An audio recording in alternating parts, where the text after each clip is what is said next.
ৰাতি বিচনাত শুই দুটা ইচিম পঢ়িলে লাইফ চেঞ্জ হৈ যাব, উন্নতিৰ দুৱাৰ খুলিব। ৰাস্তা বন্ধ থাকিলেও আল্লাহ পাক আপোনাৰ কাৰণে খুলি দিব। গাইবী সাহায্য আহিবলৈ আৰম্ভ হ'ব। জীৱনৰ অভাৱ অনাটন পেৰেচানি বালা মুচিবত সকলোবোৰ আল্লাহ তাআলা দূৰ কৰি জীৱনত শান্তি দান কৰিব। প্ৰথম ইচিমটি পঢ়াৰ লগে লগে আপোনাৰ দিমাগৰ যিমান নেগেটিভিটি আছিল, যিমান দুশ্চিন্তা সকলোবোৰ ডিলিট হৈ যাব, মাইণ্ড ফ্ৰেছ হৈ যাব। দ্বিতীয় ইচিমটি পঢ়াৰ লগে লগে আল্লাহ তাআলাৰ পক্ষৰ পৰা গাইবী সাহায্য আহিবলৈ আৰম্ভ হ'ব।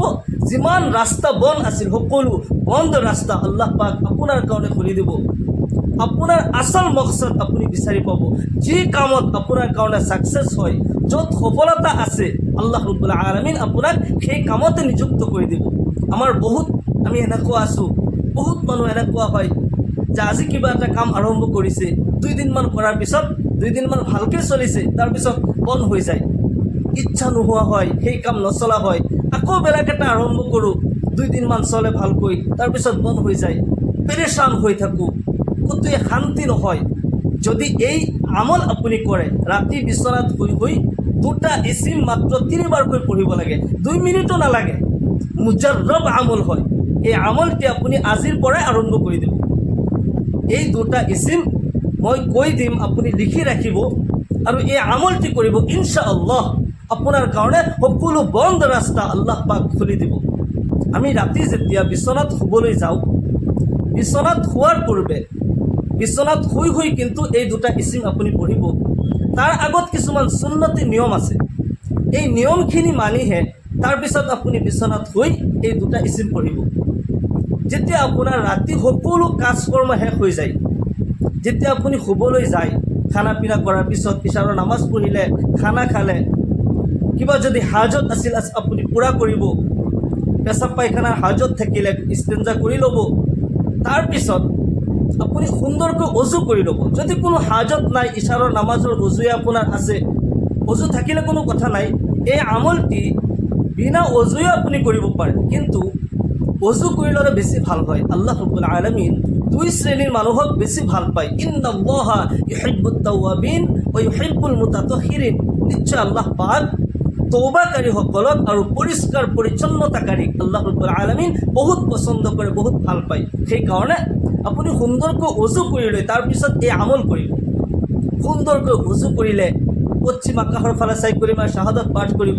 আশহাদু আল্লা ইলাহা ইল্লাল্লাহ ওয়াহদাহু লা শাৰীকা লাহু ওয়া আশহাদু আন্না মুহাম্মাদান আবদুহু ওয়া ৰাসূলুহু।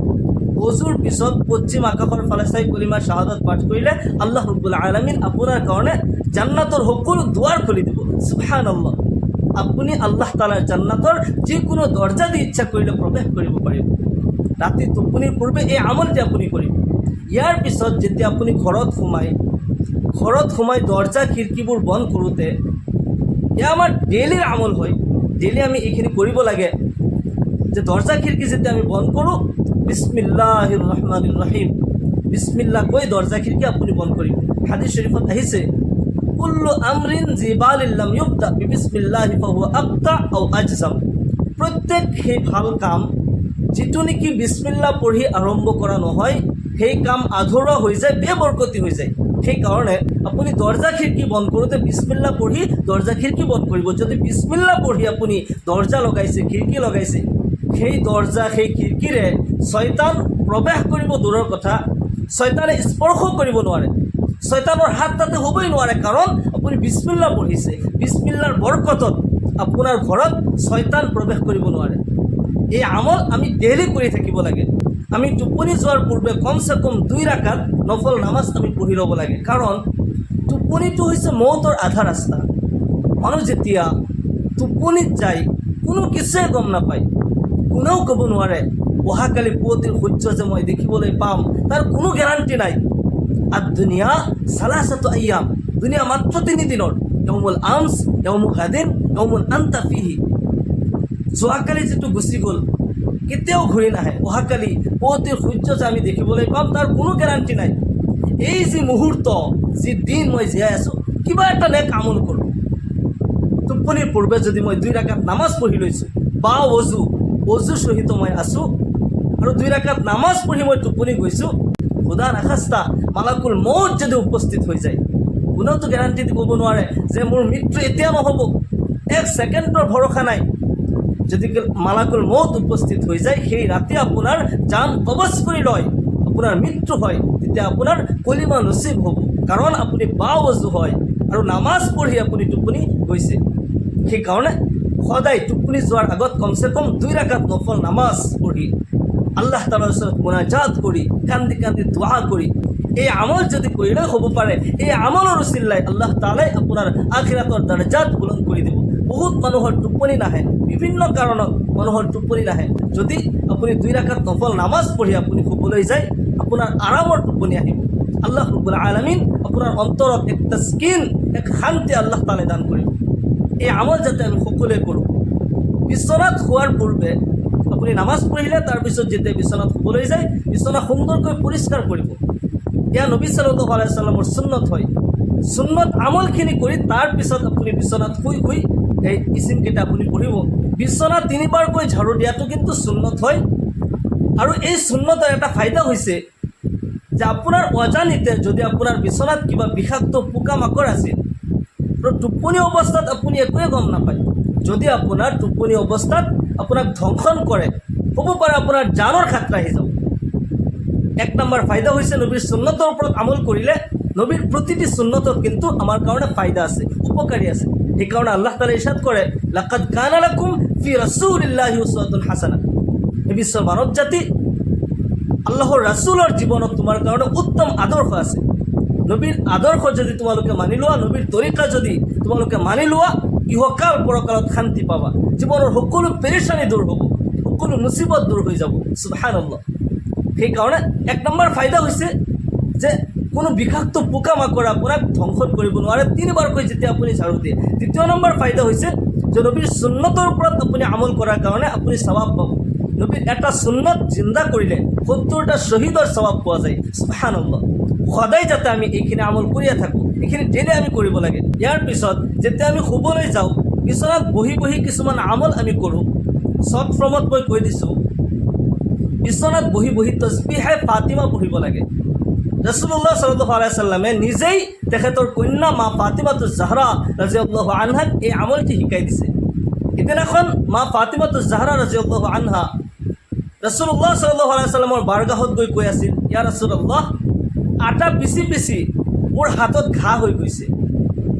তো জাহানৰ বাদশাহ জনাবি মুহাম্মদুৰ ৰাসূলুল্লাহ সাল্লাল্লাহু আলাইহি ওয়াসাল্লামৰ কলিজাৰ টুকুৰা মা ফাতিমাই এই কথা কৈ আছে যে, ইয়া ৰাসূলুল্লাহ, যিসকলে নেকি মাটিত হাত দিলে মাটি খুন হৈ গ'লগে, নিজে কষ্ট আৰু মেহনত কৰাৰ কাৰণে আটা নিজে বনাইছে, গেহু পিচি চাকিত আগতে এনেকৈ পিছে, নিজে চাকি পিচি থাকোঁতে হাতত ঘাঁ হৈ গৈছে। ইয়া ৰাসূলুল্লাহ, আপোনাৰ ওচৰত বহুত গোলাম আছে, বহুত বান্দি আছে, মোক যদি এটা গোলাম আপুনি দিলে হয়।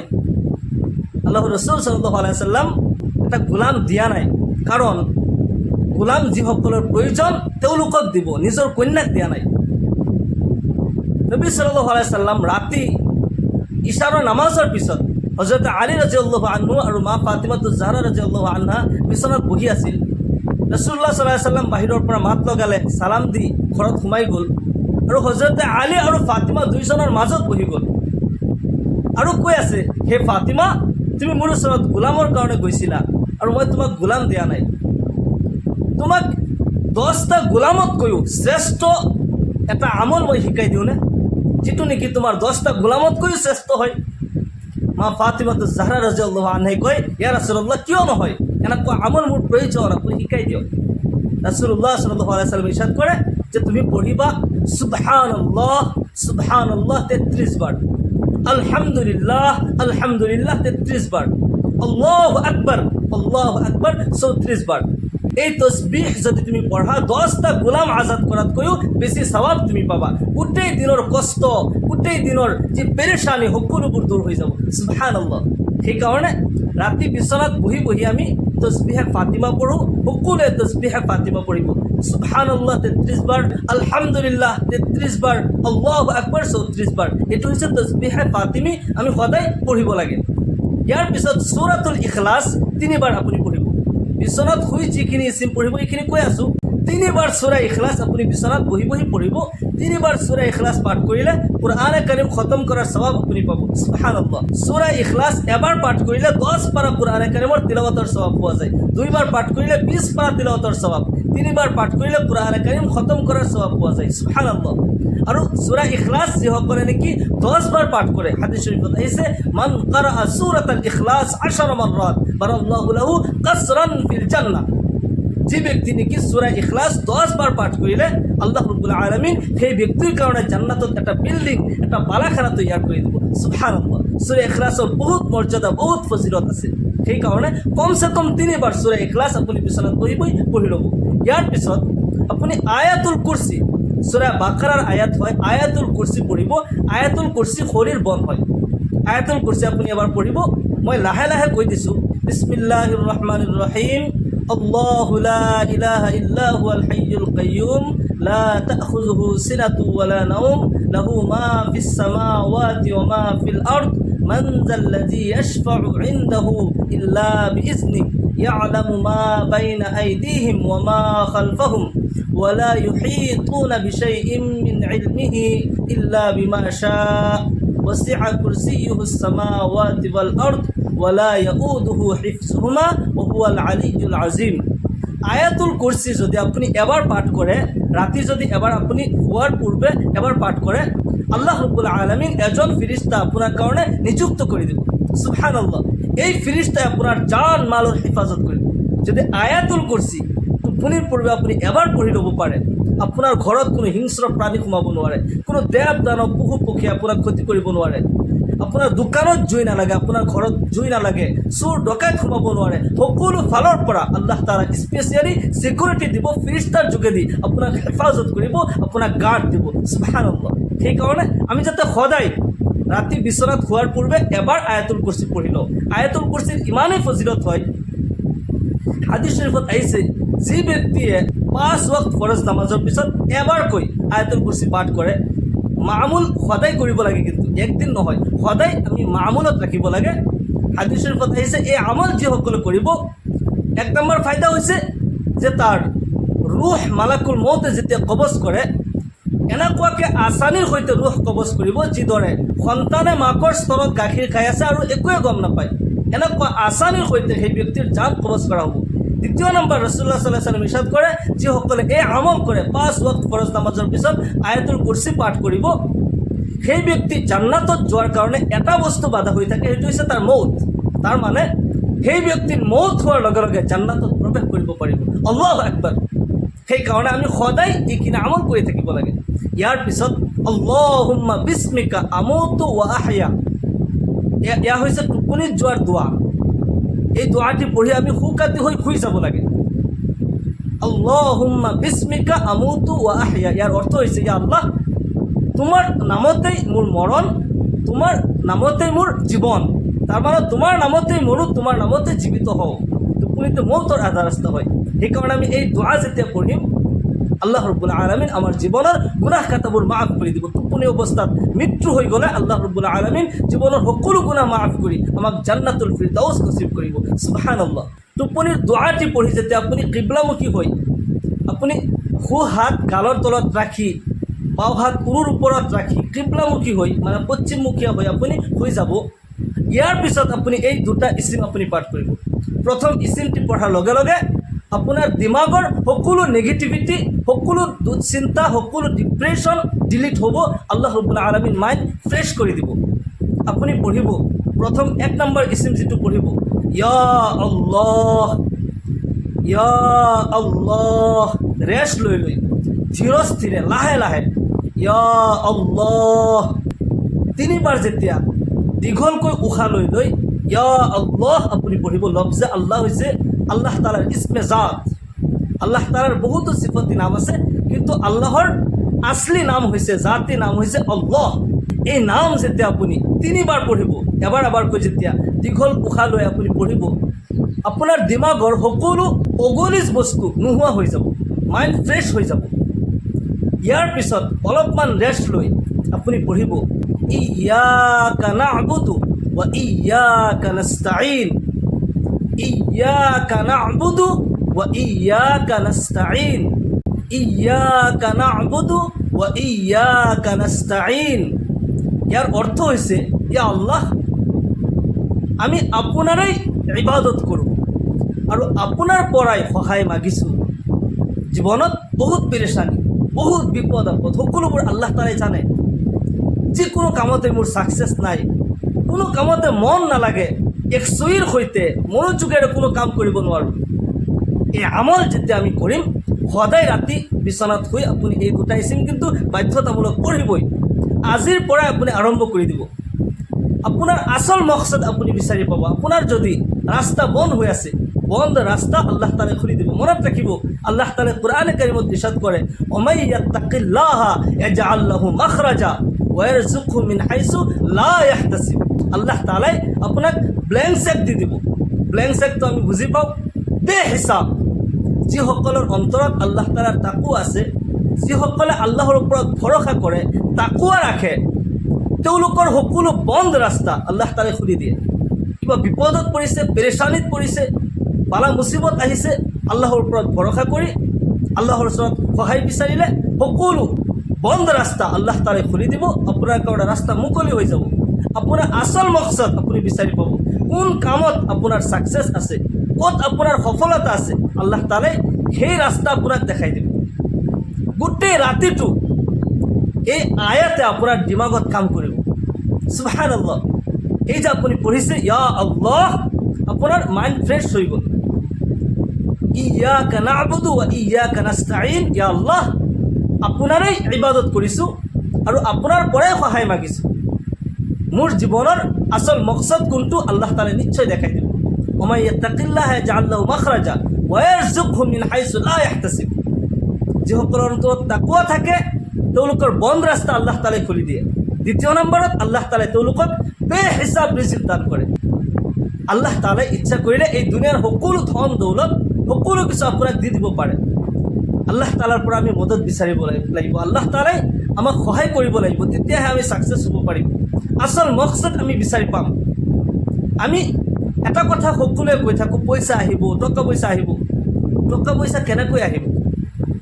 টকা পইচা আহিবলৈ মেহনত কৰিব লাগিব, আৰু মেহনত কৰিবলৈ আচল মকসদ যিটো, যি কামত মোৰ ছাকচেছ আছে, সেই কাম বিচাৰি পাব লাগিব। আৰু তাৰ কাৰণে আল্লাহ তাআলাৰ মদত নিশ্চয় জৰুৰী হয়। সেইকাৰণে আমি আল্লাহৰ পৰা মদত বিচাৰোঁ। আল্লাহ তাআলাই নিশ্চয় আমাক সকলো বন্ধ ৰাস্তা খুলি দিব, আচল মকসদ আমাক দেখুৱাই দিব, সঠিক ৰাস্তা আমাক দেখাই দিব।